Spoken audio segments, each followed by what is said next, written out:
ही आहे एका दिव्य आत्म्याची कथा, ज्याने देवलोकात आपल्या कर्माचे फळ भोगले आणि पृथ्वीवर धर्मासाठी सर्वस्व अर्पण केले। अत्यंत प्राचीन काळी देवलोकात 8 दिव्य शक्ती राहत होत्या। दवर, धरा, ध्रुव, सोम, अनिल, अनल, प्रत्युष आणि प्रभास। अष्टवसु निसर्ग शक्तींचे अधिपती होते। वायू, अग्नी, जल, तेज, धर्म मार्गावर चालणारे देवलोकातील पूजनीय देव।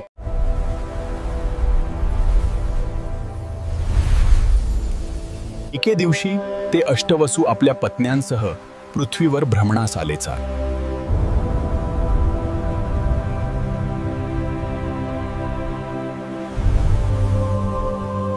त्यांनी वसिष्ठ ऋषींच्या आश्रमात अद्भुत नंदिनी गाय पाहिलीचा।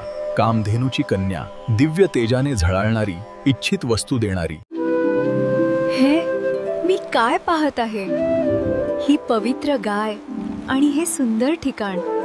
त्यावेळी प्रभास या वसूची पत्नी त्या गायीच्या सौंदर्यावर मोहित झाली आणि म्हणाली, स्वामी, ही गाय आपण मला द्या ना। अशी सुंदर चमत्कारी गाय माझ्या सेवेस हवी आहे। प्रभासने पत्नीच्या आग्रहाखातर इतर वसूंच्या मदतीने ती गाय चोरली।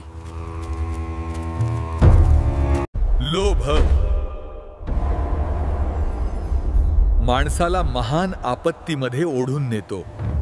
थोड्याच वेळात वसिष्ठ ऋषींना आपल्या दैवी दृष्टीने सर्व कळले। ते प्रचंड क्रोधित झाले आणि म्हणाले, देवतानो, स्वर्गात राहूनही चोरी केलीत, आता तुम्हा सर्वांना मर्त्य लोकात जन्म घ्यावा लागेल।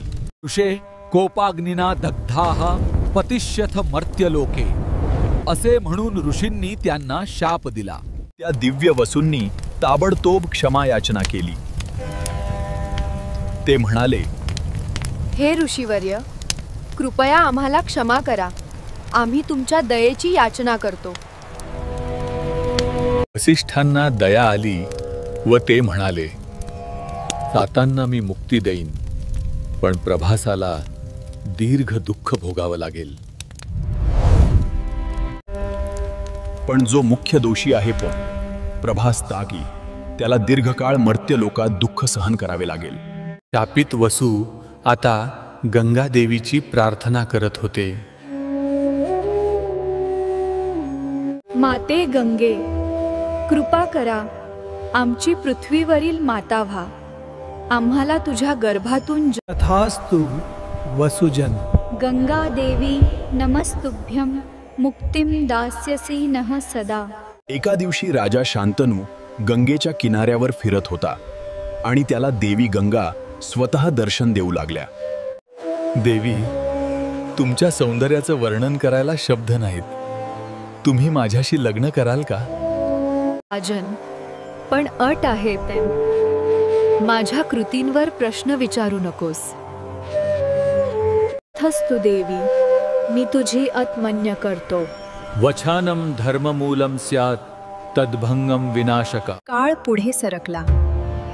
पृथ्वीवर राजा शांतनू आणि गंगादेवी यांचा विवाह झाला। गंगेने आपल्या पहिल्या पुत्राला हळुवार पाण्यात सोडलं आणि त्या क्षणी नदीचं पाणी तेजोमय झालं।